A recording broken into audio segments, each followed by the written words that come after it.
I mean, I have this conversation with my mom all the time. She's trying to clear out some of the house, and she's just collected things for the past 50 years from traveling around the world. And, quite frankly, nobody on Facebook Marketplace or at a garage sale is going to buy your mother of pearl, room dividers from Hong Kong from the 80s. Like, it's just not going to go. It's such an interesting piece, but that's not your audience. And the time it's going to take to go back and forth and negotiate with people over $5 is not worth your time. Just drop it off at Goodwill and hope that the next person who has it enjoys it for what it is.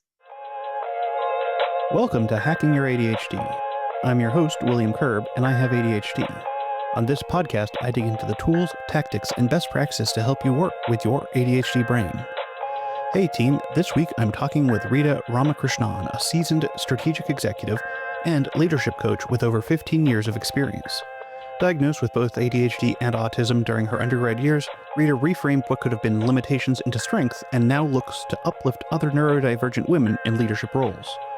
Currently, she is pursuing a master's degree in neurodivergent leadership at the University of Pennsylvania, intensifying her expertise in coaching and organizational strategies tailored to neurodivergent individuals. In our conversation today, we cover everything from identifying when you're dysregulated and what to do about it, to designing teams that play to everyone's strengths. Rita walks us through practical tools like outsourcing strategically, tracking your energy to uncover strengths, and building a leadership charter so teams can work more effectively together. It's a conversation about leading authentically, creating systems that work for your brain, and how to advocate for your needs without falling into the traps of people-pleasing. If you'd like to follow along on the show notes page, you can find that at hackingYourADHD.com/243. And before we get started, I just wanted to let everyone know that we're going to start playing around with trying out some mid-roll ads. These are going to be dynamically inserted, so they're not going to be in every episode, but it does mean I'm going to be working on sticking in some mid-roll breaks into the episodes. We'll have a noise that plays like this. So when you hear that, you know an ad is coming up. So that's just something we're working on, and I wanted to give everyone a heads up. Not every episode will have those mid-rolled ads, but they will have the mid-roll breaks, even if an ad isn't playing. So just wanted to make sure everyone was on the same page here. All right, keep on listening to find out how neurodivergence can thrive in the workplace.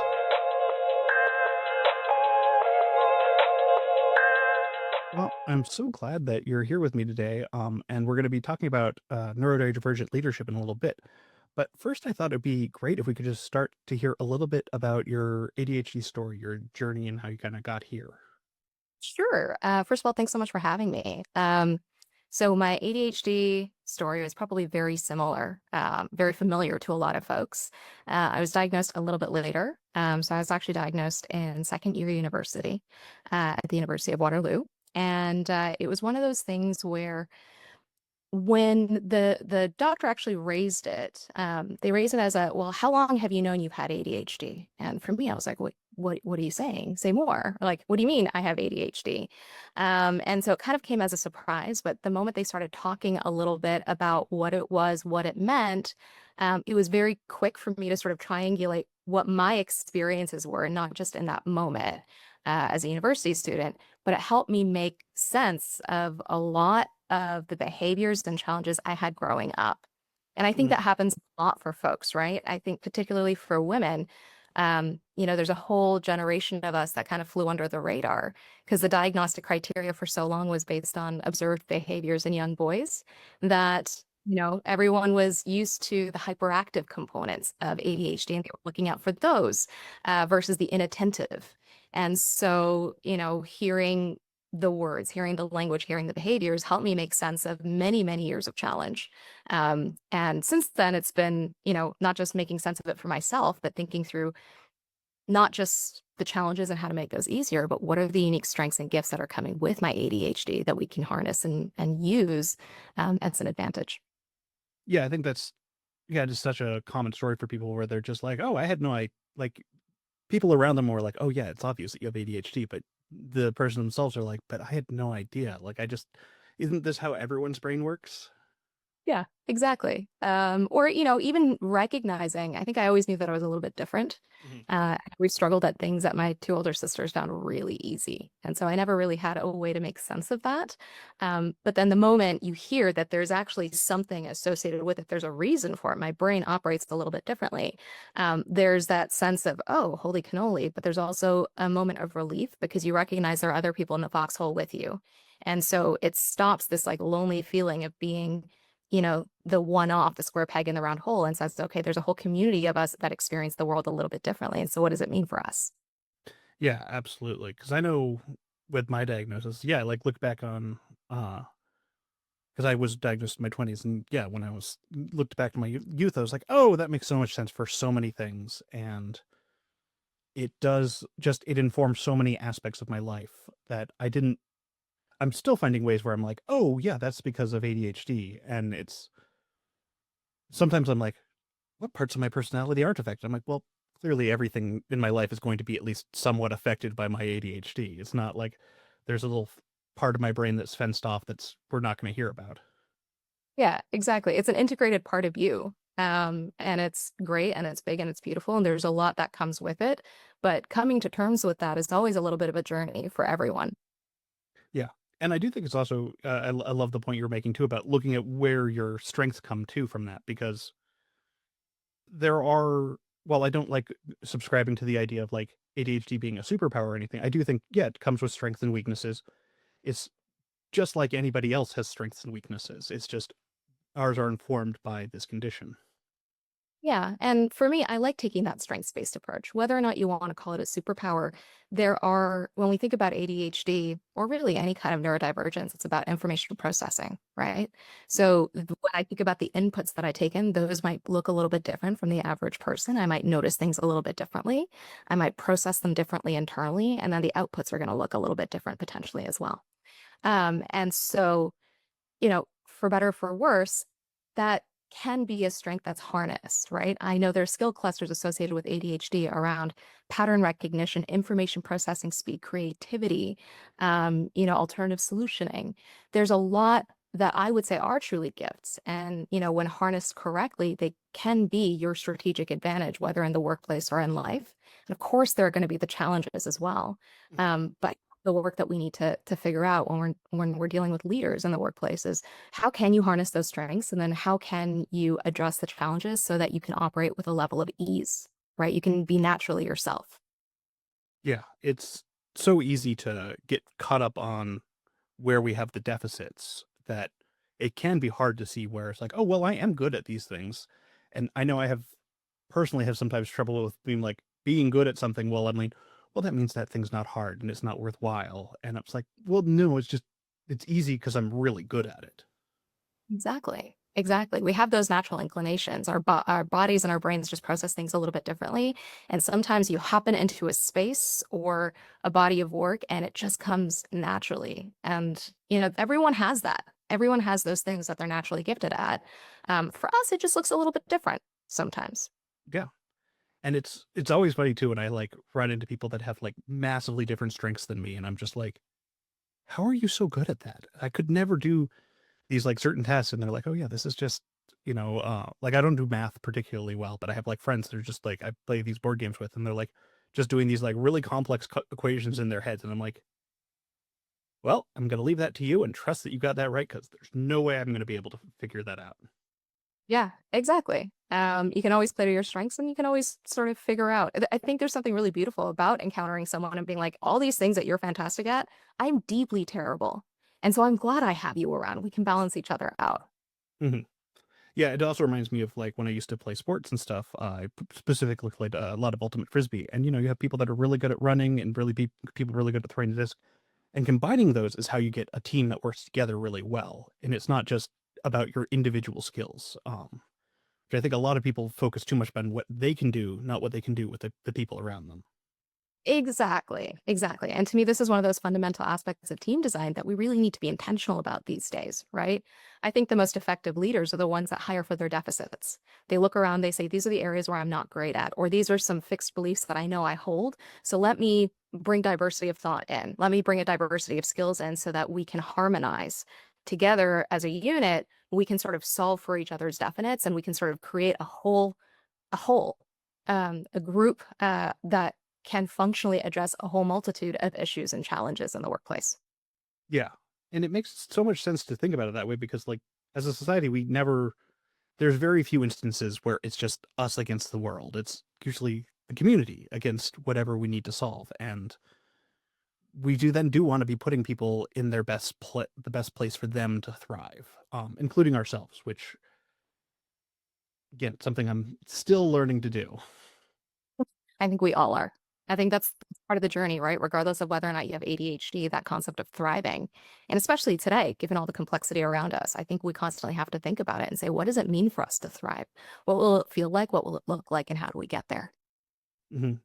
Yeah, because there is the aspects of wanting to improve where I have some of my weaknesses and be at least competent at certain things, like making sure I can answer my emails or something like that, making sure that I can have my desk as a workable space and not completely covered in papers. Like I can learn skills to do that. But there are other things where I'm like, oh, well, I maybe with emails, I just outsource that. Yeah. Yeah, I'm a very big fan of that. So one of the things I do, and I encourage all of my coaching clients to do as well, is establish what we call an MVR, which is a minimum viable routine. So on a day-to-day basis, what are the things as a functioning adult or within the context of your work that you absolutely have to get done no matter what? And I'll say things like certainly answering my emails, but feeding my dog a specific amount of food at a specific amount of time, walking him. There are days where I get into hyper focus and I'll forget that Tucker needs to go out right now until he comes and he starts pawing at me. And so I start to think about, and I encourage my clients to think about what are the things you can automate. So he has an automatic feeder, gives him the precise amount of food at the precise times. I have alarms that go off when he needs to go for a walk, a specific couple of days a week, because I know those are the days where I tend to be running behind. I already organize a dog walker or I outsource certain things. I have a virtual assistant that actually takes care of organizing my mail and helping me prioritize it so that I'm spending my time on the things that are most effective. Like normally my calendar looks like a horrendous game of Tetris that I'm failing at. So getting, an automated system that helps move around blocks based on that prioritization, tools like Motion or whatever. The joy is we have the technology and we have a lot of options. So the work is trying to figure out where we need that support and then figuring out what tools and support structures we can implement that are within our budget and within our scope, to help give us that sense of ease. Mhm. So while I'm thinking about this too, what are some ways that people can kind of learn what their strengths are? Because I know, as I was saying earlier, like sometimes I just brush off what I think is a strength because I'm like, oh, well, that's just too easy. That's clearly not a strength. That's just something that I can do.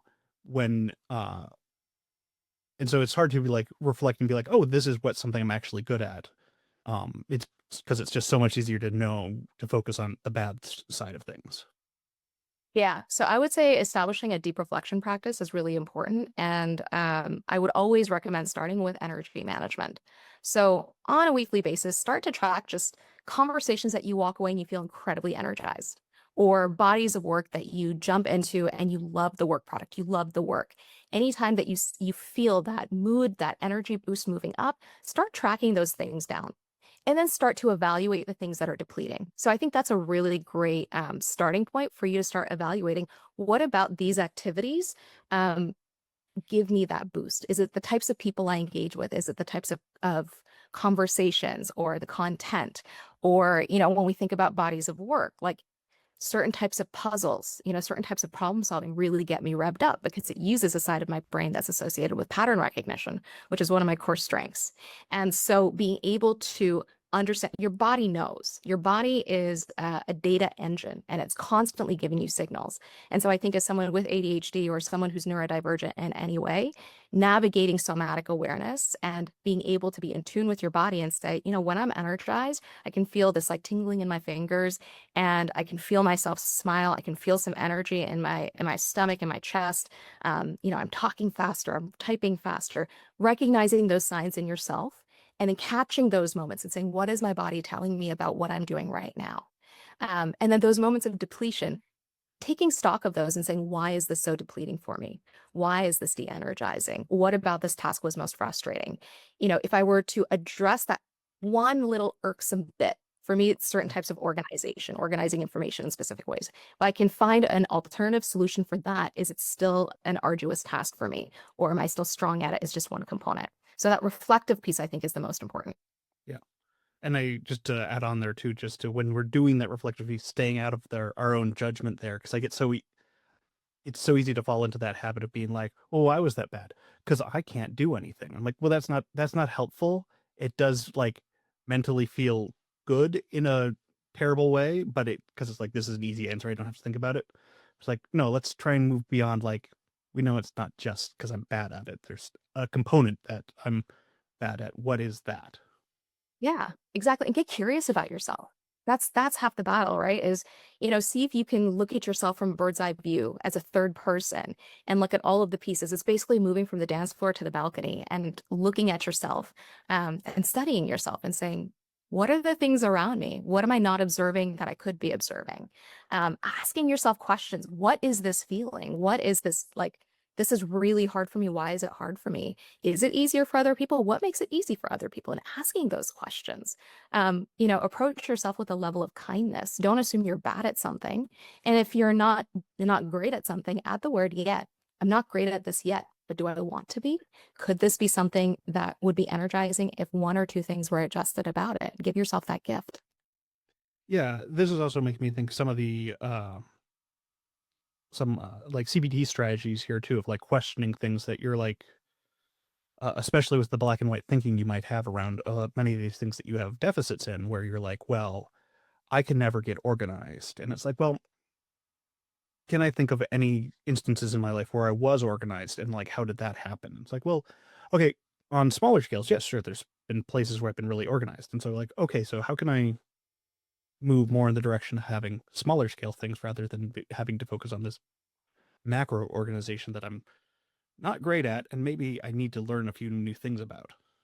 Yeah. And I like thinking about it also from the lens of saboteurs, right? I know that's a really big, strong word, but I use the example of my inner justice warrior. That justice warrior piece is so common with folks who have ADHD, right? You have these scenarios in which something feels unequal, inequitable, someone has been victimized, and you feel like it is your duty to jump in and address that.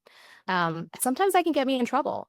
So I like to pause and again move myself to the balcony and ask the question. I do this exercise a lot with my coaching clients. I ask the question, what are you not seeing? What are the explicit and implicit agreements? What are the assumptions and agreements or societal rules that you are applying here? Are those consistent rules for everybody? So just move from the place of assessing or placing judgment to a place of asking a question. And what is the question to be asked, and how can you find that answer? This sounds like a very mindful practice as well, because yeah, it's like taking that pause and not jumping into that first thought that's there. Yeah. Yeah. Or listen, in the spirit of mindfulness, jumping into that thought, acknowledging the thought, letting it pass and saying, okay, what about this can I get curious about? What is a little opaque that I can, pull a curtain back on and see a little bit more of? And maybe it validates my original thinking and that's okay. But being able to step away as a third party looking in instead and saying, what am I not seeing or what could I be seeing better is, like I said, it's a great gift that you can give yourself. And as a leader, it's a necessary gift for you to give yourself in order to be effective as a team member, as a decision maker, as a partner. Yeah. Um, One question I kind of have here too is I know in this aspect, you might be also looking to other people to kind of get some input here. And while that is can be very effective, I know a lot of people with neurodivergence have this issue with rejection sensitivity and hearing these um not explicit rejections or criticisms, but they're like, oh, this is you're mad at me about who I am as a person. It's like, is there techniques people can use to like move away from that kind of thinking? Yeah, I think the rejection dysphoria is real. It is real and it is hard and it hits you deeply, right? Um, I think there's no one clear silver bullet here, but for me, I like to remind myself every day of who my stakeholders are. Like, what do I owe each person in my life? And I add myself to that list. So, what do I owe myself? In moments of rejection, I acknowledge that feeling and I say, are they truly rejecting me? And what else might be true? And if they are rejecting me, what does this mean for me? It is hard, it is painful, but let me look at the other list of constituents in my life that have not rejected me and validate that I'm not broken. This is not an issue of me. It's an issue of the situation. I think oftentimes we also over personalize things, and that's twice as relevant for folks who are neurodivergent versus neurotypical, right? I have not done this well because I am a failure. You know, I can't wake up well in the mornings. I don't succeed at certain tasks in the morning because I am not a morning person. So trying to depersonalize yourself from the situation and say, when we make it about the work, when we make it about the situation and not about me and them, what is the data actually telling me? Depersonalizing it. And then there's also the opportunity, if you want to offer yourself that bravery, to double check, to double click, to engage with that person from that place of curiosity and say, hey, this is how I read the situation. Is that how you intended it? If not, what did you intend? Let's seek to understand. But I would say that initial fear, anxiety, hurt that comes from that sense of, oh my God, I'm being rejected on some deep level. One, depersonalize, and two, remind yourself of the places that validate you every single day. Yeah, because it is very easy to just get caught up in your head and run with those thoughts and being like, that's not even realizing that, like, oh, this is so far removed from reality that uh I should really step back and like figure this out. Yeah. I mean, our brains move a million miles a minute, which means if we make that assumption, then it's going to go a million miles down that road. And that's not necessarily going to be the healthiest thing for us, certainly not for our mental health or our physical health or our mental clarity in the situation. And so the question is, how can you slow down? How can you stall, like time out on that thought process and redirect to something that's more productive for you? Yeah, because you like get like a text message from someone, you're like, oh, that was so terse, they're so mad at me, and then you're like, wait, this is a text message. I can't read emotion from this. That they're like, they just sent the letter K because they were super busy, and they're like, I want to acknowledge that I got your message, but I can't respond to it now. Yeah. And okay, that's completely different than being like, oh, they're mad at me, and they're just like, uh-huh. Yeah. Or the period at the end of a sentence, you're like, oh dear God, why is there a period? This is really serious. I've upset this person. What does that mean for me? So it's so easy to read into those moments. And sometimes, again, you just got to step back and say, is everything okay? Yeah, everything's fine. I'm just really busy. Cool. Yeah. Take it at face value, move forward. Yeah. Or they just they had their own thing where they were just dealing with someone that was being rude to them. And they're like, well, now I'm gonna pass it on, but not really mean it. Yeah. Yeah. Everyone's got their feels, everyone's got their emotions, and everyone's got their challenges every day. Yeah, I try to do that to remind myself that when I'm like driving and I have like someone like cut me off, I'm like, well, maybe because that happens to me. I'm like, oh, why would they do that to me? I'm like, but when I do it to someone else, I'm like, oh, I didn't see them there. I feel so bad about it, and I really should have been paying more attention there. I can't believe I did that. And I'm like, okay, can I give that same grace to the other person and be like, okay, I have responded tersely or, sent ignored text messages or any kind of things that I would feel rejection over. Maybe that's happening with the same person over there too. Yeah.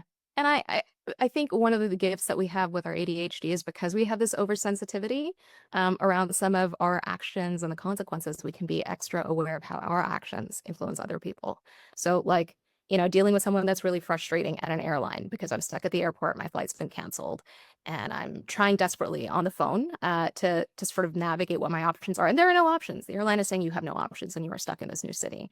My initial reaction might be to, rail against the world and be angry. But again, I recognize in that moment that this person on the other end of the phone is going to internalize what I say. And I don't know what their day is like. And so instead of being angry, I say, hey, listen, this wasn't the most helpful thing for me, but thank you so much for staying on the phone with me through all of this and helping me explore those options. Hmm. That one thing, on a day that they've had a million bad calls, maybe that one call makes their day just slightly better, Yeah. And it's nice to think like, oh, hey, maybe I did help that person have a better day because apparently it feels really nice to do nice things. So Yep. encourage people to Yep, try doing that more. exactly. Exactly.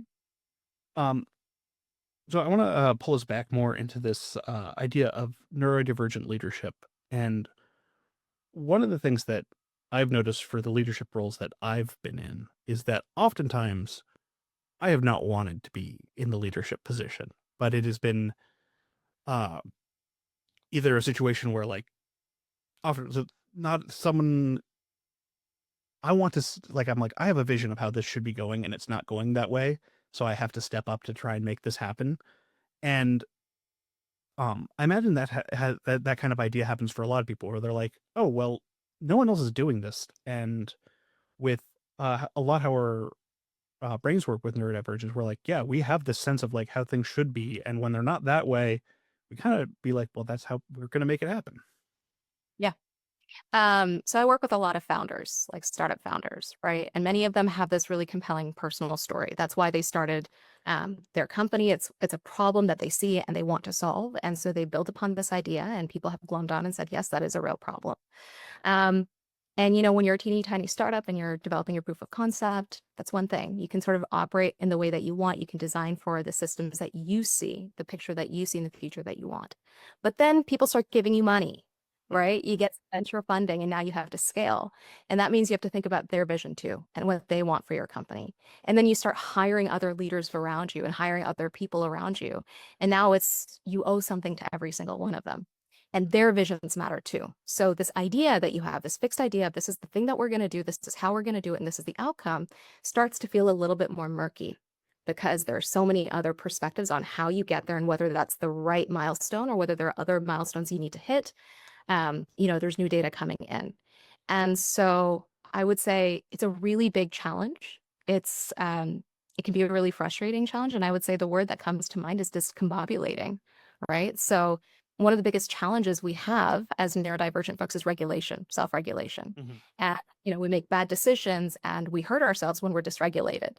And in that spirit of there's too much stuff happening around us, there's so many more opinions, so many more um, objectives that we have to hit in order to meet the needs of our constituents, it can put us in that period of dysregulation. And so what I will say is if you are in that position, right, you have this new level of leadership thrust upon you, and you have to figure that out, the greatest gift you can give to yourself is self-awareness. So put the work in, do the somatic awareness, figure out what's happening in your body when you feel dysregulated. Come up with your regulation tools and techniques. So obviously MVR is standard. You have to have a minimum viable routine, automate the things you need. For me, for example, I know, and this is quite common for a lot of folks who have ADHD, you need a vigorous exercise routine. And that's part of brain chemistry. And so those are my non-negotiables there throughout the week. But I also know if I'm feeling deeply dysregulated and discombobulated, it might benefit me to step out of that office environment or whatever I'm at and jump on a treadmill for 15 minutes and then go for a light walk, have a glass of water, come back. It might mean that I step away and do a 2-minute meditation. But the first step is understand what it feels like and what it looks like when you're dysregulated. Second piece is identify the trusted partners within that nexus and within that network that can ideate alongside you in a way that's comfortable for you. So you're going to process your inputs and create outputs as you see fit, but having a thought partner, a sounding board that you can go back and forth with and make sense and meaning of all of these different pieces and process aloud or live is really helpful. Some people are actually using generative AI for that. This is where for a lot of my coaching clients, like I'll be their sounding board, but making sure you have that trusted voice so you can recalibrate and retriangulate around your point of view and how all of these different pieces fit in with it. And then the third piece is ask the questions, right? When you don't have clarity and when things don't fit within that vision, ask the question. Ask the questions. Ask as many questions as you need to find that point of triangulation. But the most important thing is, your responsibility increases, your circle of responsibility increases, the circle of people that are counting on you increases. So it's important to understand on a day-to-day basis, look yourself in the mirror and say, who am I? Who do I serve? And what do I owe myself? And what do I owe these people? Hmm. And then along with that, I'm thinking about this idea that as you do, as you become a leader and have this role, you do have to let certain things go, which is with me doing my podcast, I've let go of like editing and I have like an assistant doing stuff now, and it is amazing and I really appreciate it. But it took me such a long time to like mentally get there. Yeah. Yeah. It's hard. Yeah. I think one of the most important questions I ask myself every day and I ask my clients is what is your highest and best use? You can do a million things every day, but at your level, given the things that are on your plate, what is your highest and best use? And maybe parsing through your emails and organizing files isn't your highest and best use. Maybe editing your podcast isn't your highest and best use. Your time is best spent engaging directly with people, asking the questions, building the relationship, building that knowledge base. And so realigning yourself to that concept of purpose. What is my purpose? And what does that look like when it's lived today? Is a great way to center yourself around that. It is hard. Like letting go of things is hard. And that's not just for someone with ADHD, that's for everyone. Sometimes you got to let go of your Legos and let someone else take them. But then I ask the question, what possibility does that create for you? That extra bit of spaciousness there. What else is possible for you in that moment? Does that mean you start guitar lessons? Does that mean, you can take a meditation practice? You can go on vacation more. What does that look like for you? And how do you bring joy, cultivate joy in some of that extra space? Yeah, because I think, I mean, this does come back to what we're talking about with the strength-based approach too, where you're looking at what can I do that I'm good at, and Yeah.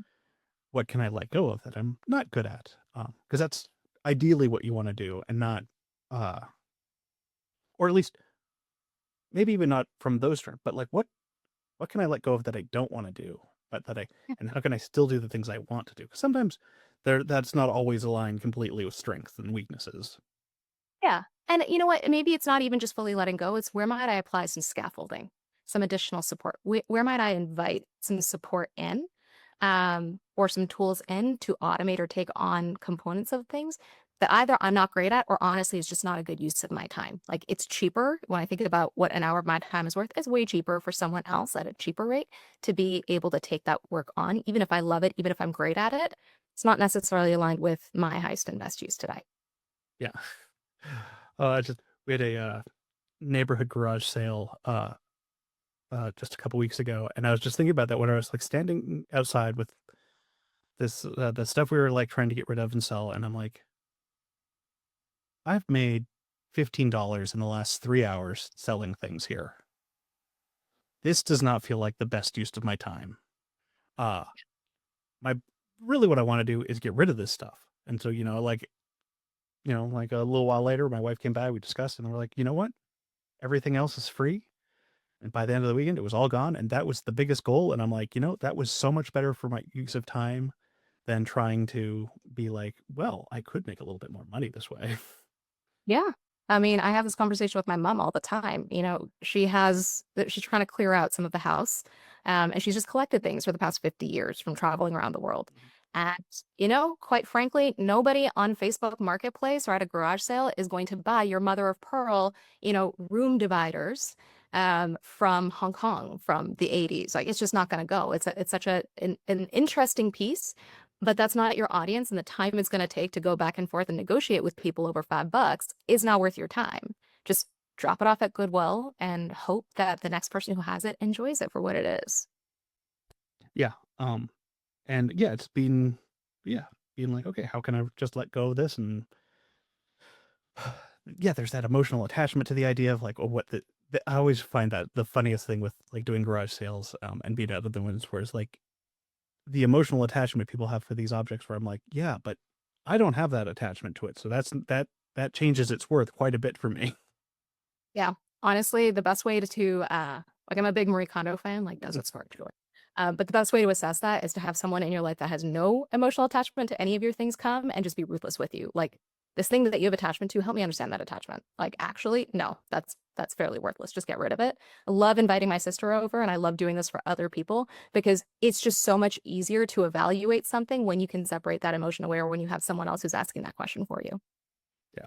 I actually just reread that book this week. So I was like, oh yeah. Well, I read the manga version, which is really fun. So Ooh, cool. yeah. I'll check that out. Yeah, it's one of those things where it's like, oh, this is such a great idea for how to do this, is just have because it took 2 hours to read, and then my daughter was like, oh, what's that? Is that a comic book? I want to read that. I'm like, yes, 10-year-old, you can read this. Yeah. Start building these habits early. Yeah. There are a lot of strengths that we can get from neurodivergence in being in leadership positions. There are a lot of difficulties that come along with it too. Yeah. So uh maybe we could talk a little bit about that, and maybe how we can move past some of those. Yeah. So one of the things I like to explore with clients is what is your information processing style? And so by that, I mean, how quickly do you process information? I have some clients who actually like to digest quite a bit of information beforehand and think through it and ideate and whiteboard and, have that unstructured time to play in the data before they come in and make decisions. And I have others that are like, boom, boom, boom. I process information really quickly and this is how I want to move forward. Also, like influences things like conflict resolution. So, there are some folks that in conflict, they can process that information quickly, address live and move forward. I have a lot of clients where, because from an emotional perspective, oftentimes they shut down in heightened emotional situations. If someone is raising conflict, raising their voice, something like that, it's not the best time for them to actually address that conflict. So again, getting really curious about your style. How do you process information? How do you prefer to resolve conflict? Are you a quick thinker? Do you require unstructured brainstorming time before you make a decision? Do you require perfect data before you make a decision? What data do you value? What are the things that you normally look past? Getting to know yourself is always the first part, and then negotiating your ways of working with your team. And so again, this is as simple as saying, team, before we make decisions, the night before, if you have something, I need that information packet the night before. So the night before or the week before, so I have time to digest and play with it. And then we can come back and we can ask questions in the meeting and then make the decision in the meeting. But discussing the data in the meeting and then making the decision there, it's just not going to work for me. It's not going to work for my brain. And I think we can do better in a different matter. So that's the advocate. Get to know yourself and then advocate for your needs. I have other clients, and again, they need that unstructured brainstorming time. And so it's asking for that in the meeting. It's saying, hey, sometimes I'm able to get deeper in if I can ask those questions, if we can whiteboard something out and sort of zigzag between ideas and then figure out the best solution together. So I would like to make sure that we carve out time and we don't move too far past the options, the option identification part of this whole thing. And we can sort of co-create or collaborate on that piece. I have a lot of clients who are in the engineering and product space, and that's something that they need, is that like time to brainstorm in a team environment and solution together. That's something that's really helpful for them. So again, just knowing your work style. I think one of the things that leadership teams in general need to do a better job of is creating a leadership charter. And by that, I mean coming together and aligning a couple times a year what your ways of working are. So how do we make decisions? Is it consensus based? Is it not? Hey, each of us has different needs in terms of how we process information. To be helpful for everyone, we will share materials X days in advance. We need X number of us to make that decision. Also talking about, hey, when I'm dysregulated, these are the qualities that are going to show up, and I might sound irritated or I might look this way, and this is what I need from you. And inviting that perspective from the other person. What are your needs when you are stressed, when you are dysregulated? How does that show up and what does that look like? Big fan of assessments, Hogan assessments in particular, because it kind of shows who you are when you're regulated and when you're dysregulated and how your motivations and your values influence that. But as a leader, I think it is really, it's 3 times more important for you to know these things about yourself and communicate these things about yourself to your partners on the leadership team and to the teams that report up into you, so that you can work as effectively as possible in that space. Yeah, I mean, I think this idea of making sure that being proactive about doing this kind of information seems so intuitive. Like when I like think about it, it's like, oh, that of course that makes sense. But I know most people like just kind of skim past that kind of idea. We're like, oh yeah, we'll just feel things out. But when you're feeling things out, you kind of it's so easy to just, well, we're doing things the way we're doing things because that's how we're doing things. Yeah. And I mean, even something as simple as the time of a meeting. Guys, like I don't function well that early in the morning. If you need me at my prime, flexibility is always necessary, particularly we're in multiple time zones. I can flex to the evenings. I can do other things. But I'm not great that early in the morning. So if you need to have the decision-making meeting that morning, that's fine. These are the things I need in advance of that, or I need some time before with X person to be able to get the information I need so I can be effective there. Or let's move the meeting by 2 hours. So being able to, again, just know yourself and advocate for yourself. And honestly, these things probably work for more than just you. I think Oftentimes it's on the neurodivergent person to advocate for themselves, but in doing so, the strategies and the tools that they're asking to implement actually help a whole bunch of people. Yeah. Yeah, I think absolutely. we're moving to a place of just acknowledging cognitive diversity. Mhm. Whether we acknowledge it and you officially have ADHD or not, we're acknowledging that the way in which we all process information looks a little bit different. And so we're creating the conditions to drive forward a conversation about this so people can share what they need. Yeah. 100% there. And yeah, this like I've like heard this concept of like universal design and how it like benefits everyone when you have these things that when you're designing for uh people that have more specific needs, everyone kind of benefits because, well, oh yeah, the making it so that it's easy for everyone to get the cereal makes it better for everyone. Yeah, Um, exactly. Influences office design as well, right? We know what overstimulating environments look like. And creating calmer spaces even within the context of a very well like overly designed or stimulating office environment can benefit everyone. Having that quiet space to go to, neutral colors, neutral palette, um, you know, less noise, can be beneficial for a lot of folks. yeah. The and Also the importance of like being a self advocate and knowing with a lot of neurodivergent people being people pleasers, being like, hey, you need to kind of step away from that role of trying to be saying like, hey, you like being like, hey, I'm just cool. Anything you want to do is fine. And like, no, I do have specific needs, and or at least I work better in certain ways, and so maybe that's going to work for everyone. Yeah. And I think there's an important note as well if you are a neurodivergent leader, right? Is you have a voice and you have a seat at the table. And so sometimes it's really difficult to advocate for yourself because you're a people pleaser, but know that you're actually advocating for the community. There's a whole bunch of people around you, statistically speaking, that are also neurodivergent. And so in advocating and then starting these conversations, you're not just representing your needs, you're probably representing a whole group of people who will benefit from the changes you're pushing forward. And so sometimes that sense of it's not just self-advocacy, it's community advocacy is helpful in giving you that nudge and that courage to move forward. Yeah, I mean, I can absolutely see that because I know when I first started doing interviews for this podcast, I'd get like people that would like want to come on, and I'm like, I'm not sure I want to share these ideas. And then I'm like thinking about this. Well, I don't want to be spreading these bad ideas to the community. Made it a lot easier to just preemptively like, hey, thanks for reaching out, but you don't align with the podcast. Well, I'm going to be going with someone else. Thanks, but no thanks. Exactly. And at the end of the day, everyone has a platform, everyone has a brand, and it's acknowledging through your actions and your words every day, you are pushing forward that brand. You're establishing and reestablishing that platform. And so what do you stand for? Yeah. All right. Well, we're kind of coming up on time here. So I was wondering if you had any final thoughts you wanted to leave the audience with. Yeah, listen, I think this is going to be relevant for everyone and not just folks who are navigating ADHD. But the greatest definition of happiness I've ever read is that it sits at the intersection of peacefulness and productivity. And I think, especially us folks who have ADHD, we're so focused on how to be productive, right? Every waking second of every day, we're thinking like, how do we add value? How do we do this better? How do we get this done? Um, but I think peacefulness is a really important concept as well. And so taking stock of some of these principles, getting to know yourself, getting curious about yourself, especially at a leadership level, to cultivate that sense of peacefulness is what's going to sustain you in the long run. That combined with that productivity is where the real chase is. And so that's my hope for everyone and for this community is that you find that.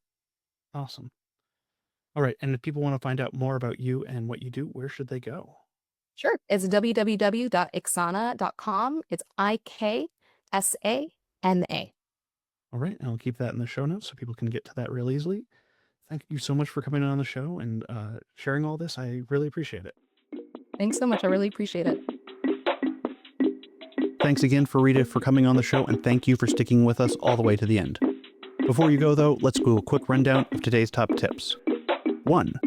Try creating a minimum viable routine, your baseline routine that consists of the bare minimum you need in place to function. The point of a minimum viable routine is to take those non-negotiables and lock them in, either with automation, outsourcing, or just simple systems. That way, when ADHD throws you a curveball, you still have the essentials covered. 2. Instead of only measuring productivity by what gets checked off on a to-do list, try looking at how you feel after the activities. Track when you walk away from a meeting or task feeling energized and when you feel drained. Use these to determine what's the best use of your time and your energy for the day. 3. Rejection sensitivity hits hard for many folks with ADHD. A short email reply or a period at the end of a text or even a coworker sounding rushed can feel like a personal rejection, even if it's not meant that way. Rita's advice here is to deliberately separate yourself from the situation and try and depersonalize that feedback. This reframing can help shift from identity-based thinking, like I'm the problem, to a more situation-based thinking where this may be tough, but it's fixable.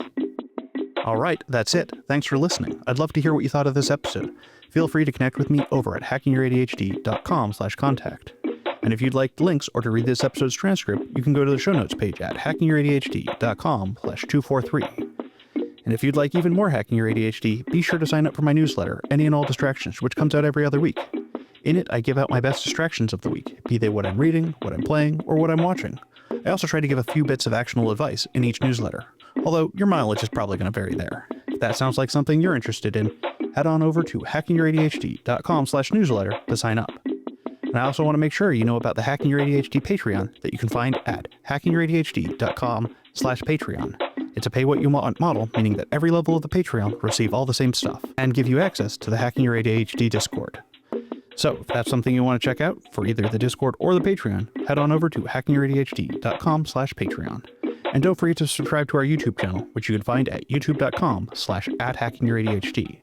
And finally, if you'd like another way to support the show, the best way to do so is to tell someone about the show, especially if you think a particular episode would resonate with them. Just click the share button on your podcast player.